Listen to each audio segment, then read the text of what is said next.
Congratulations on the purchase of your Bavarian Edge knife sharpener. This instructional video will help you safely and properly use your Bavarian Edge. Caution: before use, make sure your work area is clean, dry, and flat. Also, always clean the knife's blade before and after using Bavarian Edge. Bavarian Edge is not for use with ceramic blades. To polish your knife's blade, position the knife horizontally in your hand and through the opening of the Bavarian Edge. With your other hand, carefully separate the sharpening arms. Without pushing the knife down, lightly move the blade in a back and forth sawing motion. To prevent Bavarian Edge from becoming unstable, hold it steady with one hand as shown, taking care to keep the steadying hand away from the blade. To coarsely sharpen your blade, position the knife in your hand so that the knife's handle is higher than the tip of the blade. Next, gently pull the knife through the opening, only applying a light amount of downward pressure. Do not forcefully push down. To finally sharpen your blade, position the knife in your hand so the knife's handle is lower than the tip of the blade.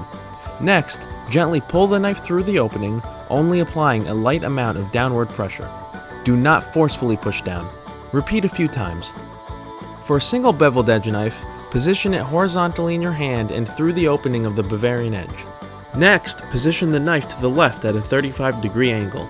If the bevel is on the right side of the blade, position the knife to the right. Now gently pull the knife through the opening, only applying a slight downward force. Do this a few times. Do not push the knife down forcefully. For a serrated knife, position it horizontally in your hand and through the opening of the Bavarian Edge. Next, position the knife to the right at a 35-degree angle. If the serrations are on the left side of the knife, position it to the left. Now, gently pull the knife through the opening, only applying a slight downward force. Do this a few times and do not do additional sharpening. Make sure to periodically wipe down the Bavarian Edge with a soft, damp cloth to remove shavings. Also, after each time you sharpen a knife with the Bavarian Edge, make sure to remove all metal shavings from the blade. Bavarian Edge is not dishwasher safe. Do not clean the Bavarian Edge with any harmful or abrasive chemicals. Thank you for watching and enjoy your Bavarian Edge knife sharpener.